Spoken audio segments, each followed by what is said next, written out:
Olá, amigos do nosso programa Castelo Forte. É com muita satisfação que iniciamos mais um programa, aqui tendo conosco uma pessoa que vai ter coisas muito interessantes, certamente, para nos contar. Alguém que nasceu em Lajeado, que viveu num outro país, estudou muito e está de volta ao nosso país, junto com seu marido, a sua família, e contribuindo numa área muito interessante, na área da ciência. Então, queremos desejar que você também aproveite bem nosso programa com a entrevistada de hoje, Luciana Reli Bertolini. Olá, Luciana, obrigado por aceitar o nosso convite. Eu que agradeço o convite, pastor Eric. É com grande satisfação que eu estou aqui hoje conversando contigo. Me traz muitas alegrias. Luciana, tu estás de volta aqui em Lajeado, visitando familiares. Só de visita. Só de visita e aceitou vir conversar conosco. Isso. Luciana, conta um pouquinho para nós, para aqueles que nos assistem, da tua trajetória. Tu nasceste aqui em Lajeado, estudastes aonde? Conta para nós um pouquinho desse teu pano de fundo de vida, para depois a gente falar mais adiante. Isso. Nasci em Lajeado, mas nasci e meus pais moravam no interior, em Forquetinha. Vivi até os 4 anos de idade ali, é um lugar que eu gosto muito, sempre vou para lá quando eu venho, tenho amigos ainda que eu considero minha família, que são 2 grandes amigas, a Nadir e a Lise, que moram aqui, são professoras, trabalharam sempre aqui em Lajeado. E depois, quando eu tinha 4 anos, meus pais vieram para Lajeado. Então, logo começamos a fazer parte aqui da comunidade evangélica. Estudei um pouco no Madre Bárbara, depois passei para o Alberto Torres. Fiz até a oitava série, antigamente, 8ª série ali. E depois, por muita insistência da minha mãe, fui fazer magistério, contra a minha vontade, que eu não queria. Mas sempre gostei muito de trabalhar com pessoas, com crianças, e minha adolescência eu passei aqui dentro dessa igreja, por isso que eu aceitei até esse convite assim com muito carinho que tu me fez. E muito bom estar aqui de volta quando eu posso, quando eu venho a Lajeado. A gente vem aqui, minha mãe continua fazendo parte da comunidade. Meu pai faleceu já há algum tempo, né? Mas ela continua aqui. Então, sempre Lajeado para mim é o lugar que eu venho para rever os amigos, para descansar, para repor minhas energias, digamos assim. É um lugar que realmente gosta de voltar para Lajeado. Gosto demais, demais. Luciana, conta para nós um pouquinho agora dessa trajetória que levou a ti e teu marido a estudarem nos Estados Unidos. O que vocês fizeram lá? Como foi essa experiência de estudo lá na Califórnia, nos Estados Unidos? Sabe que nunca foi meu plano ir para lá. Teve 2 eventos que mudaram o curso da minha vida. O primeiro foi que eu fiz biologia na Unicinos. E ali eu fui, no meu último ano da universidade, eu fui numa palestra do Dr. João Lúcio de Azevedo. E ele trabalha com genética molecular. E depois de ver aquela apresentação, eu digo, nossa, é o que me deu um estalo, assim, é o que eu quero fazer na minha vida, eu quero trabalhar com genética. E foi aí que eu fui para Porto Alegre, me inscrevi no curso de mestrado, estava me formando em biologia, passei na prova de mestrado na Universidade Federal e comecei então o meu curso de mestrado lá. E foi então que eu conheci o meu marido, Marcelo, que também deu uma viravolta assim, tremenda na minha vida, que nunca esteve nos meus planos ir para fora, continuar os estudos fora. Eu queria continuar estudando, voltar para Lajeado. Meu plano era fazer um mestrado e trabalhar na Univates. Esse era o meu plano fechado de vida, só que ele veio e fez uma revolução. E ele também estava terminando o mestrado e decidiu, não, a vida vai continuar da gente, mas vai continuar fora. E foi assim meio contra-gosto, mas eu fui com ele. E lá ele é médico veterinário, trabalha com reprodução animal, e eu mais na parte da genética. E eu fui com minha esposa, né? Não tinha pretensão nenhuma. Nós íamos para lá 4 anos, terminaria o doutorado e nós retornaríamos. Só que a vida nem sempre sai como a gente planeja. Acabamos morando lá por 11 anos. Minhas 2 filhas mais velhas nasceram lá e foi uma experiência fantástica. Se eu posso recomendar alguma coisa para alguém assim que passe um tempo fora para abrir uma vida diferente, pessoas diferentes, um sistema diferente. E vocês viveram esses 11 anos na Califórnia? Vivemos na Califórnia, na cidade de Davis, E pertinho estudaram de São Francisco. Pertinho de São Francisco. E lá, então, 11 anos, fizeram doutorado. Isso, fizemos doutorado, o Marcelo fez o doutorado dele em fisiologia e eu fiz o doutorado em genética. Trabalhamos lá na universidade por um período como pesquisadores e daí chegou a vez de retornar ao Brasil. E agora vocês moram, trabalham, estão investindo bastante da vida de vocês na região nordeste do Brasil, é isso? Isso, lá moro em Fortaleza. hoje em Fortaleza, um grande desafio. Como é que chegaram a Fortaleza, Luciana?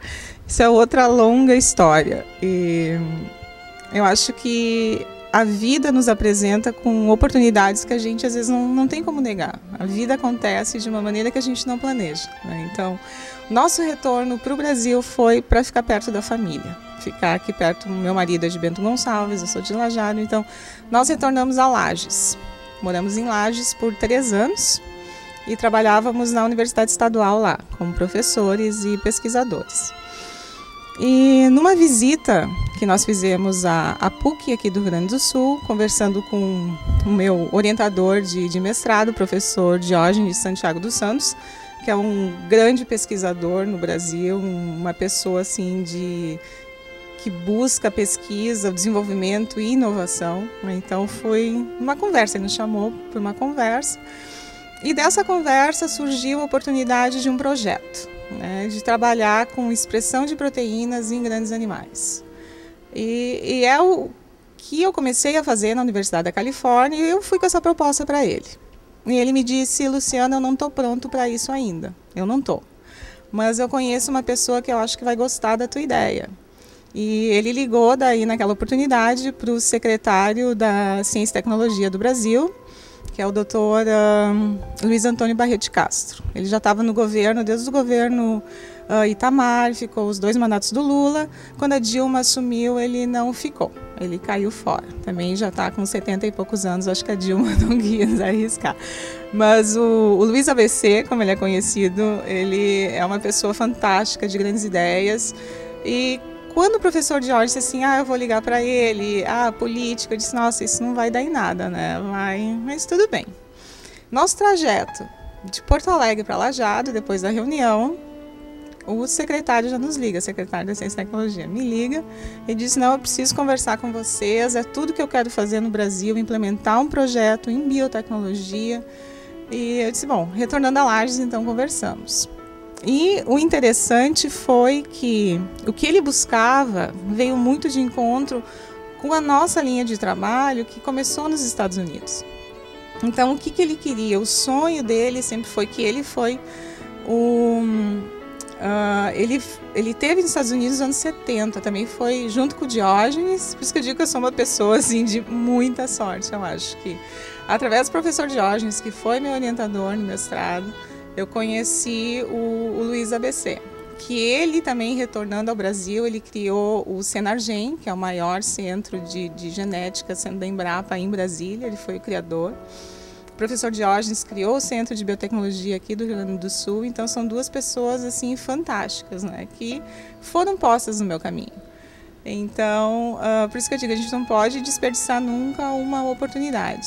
E o que acabamos fazendo? O Luiz queria implementar um trabalho utilizando biotecnologia para o bem-estar das pessoas, né? Que geralmente se pensa em biotecnologia é uma coisa mais de elite, né? E o nosso trabalho não. O que ele queria, e que, como eu já disse, vinha em decorrência do trabalho na Califórnia, que é a produção de animais transgênicos que expressem na glândula mamária proteínas do leite humano. Que interessante, Luciana. Quer dizer, tecnologia, conhecimento, tentando trazer um bem maior para as pessoas. Fala um pouco mais para nós social, de cunho social. Uhum. Fala um pouco mais para nós sobre esse projeto específico, produção de proteína, para nós entendermos melhor, nós que somos leigos nessa questão da ciência. O projeto, na verdade, é muito simples. Claro que envolve anos já de pesquisa. Não é um projeto que eu desenvolvo sozinha com meu marido, é um projeto gigante, de uma equipe muito grande que a gente montou em Fortaleza. Eu já vou chegar lá o porquê em Fortaleza, né? Porque é o Nordeste. E esse projeto visa a expressão de duas proteínas, que é a lisozima humana e a lactoferrina humana, no leite de cabras, para tornar esse leite um leite melhor para a criança, para combater tanto a desnutrição quanto a diarreia infantil. Tá? Que essas proteínas elas são expressas no leite humano e muito baixa quantidade de leite animal. Leite de cabra, leite de vaca quase não existe. É 3.000 vezes menor que a quantidade expressa em leite materno, em leite humano. Então essa ideia já é uma ideia antiga. Para o senhor ter uma ideia, a lisozima, que é uma proteína que a gente trabalha, foi descoberta por Fleming. Então, mesmo antes da penicilina. Só que não se tinha tecnologia para produzir ela não pode ser produzida em bactéria. A gente precisa de um organismo mais semelhante com o humano. Então, vaca ou cabra são organismos perfeitos para produzir essa proteína. E a nossa ideia, o que é? É ter essa proteína no leite desses animais e ser utilizado no combate a infecções, principalmente problemas do trato gastrointestinal de crianças, que ainda é um problema gigante. Diarreia é uma das piores mazelas, eu acho, hoje dos países em desenvolvimento, ainda é a diarreia infantil. Para talvez muitos de nós surge a pergunta, mas por que é necessário, por que é bom aumentar a presença dessas proteínas no leite de alguns animais? E as mães não produzem essa proteína? Qual é a experiência e o conhecimento que vocês têm em relação à necessidade desse leite? As mães não estão amamentando seus filhos? Infelizmente não o suficiente. Foi um choque para mim quando eu fiquei sabendo a média de amamentação na cidade de Fortaleza hoje é 1 mês de idade. Um mês de idade. Um mês. Eu sei que a média no país, o sul e sudeste do Brasil é outra figura. Nordeste as coisas são realmente mais complicadas. O Nordeste, a região do semiárido, que é a região que a gente trabalha, é quase 1 milhão de quilômetros quadrados. É uma região gigante, extremamente pobre. 78% dos países, das cidades mais pobres do país estão no semiárido. Então é uma realidade completamente diferente que a gente não conhece. E a desnutrição ainda é um grande problema. E o problema maior é que a criança que é desnutrida, o intestino dela já fica danificado e ela tem uma facilidade muito maior de desenvolver doenças intestinais, como a diarreia. Então, o que acontece com essas crianças? Elas ficam num ciclo, desnutrição, diarreia, não consegue curar a diarreia, então, que vai só agravando. E essa criança, ela nunca vai ser um membro ativo da sociedade, porque pelo fato dela estar desnutrida, ter ciclos, cada 1 mês tem 2 ciclos de diarreia, ela não consegue ter a alimentação suficiente. O intestino não funciona mais de uma maneira que vai conseguir absorver os nutrientes de uma maneira devida. E já foi comprovado que essas 2 proteínas o que fazem? Vão melhorar a saúde do intestino, vão melhorar a absorção desses nutrientes e reduzir o episódio da diarreia na criança. Então, por isso esse esforço todo, porque realmente assim, eu já escutei muito essa pergunta.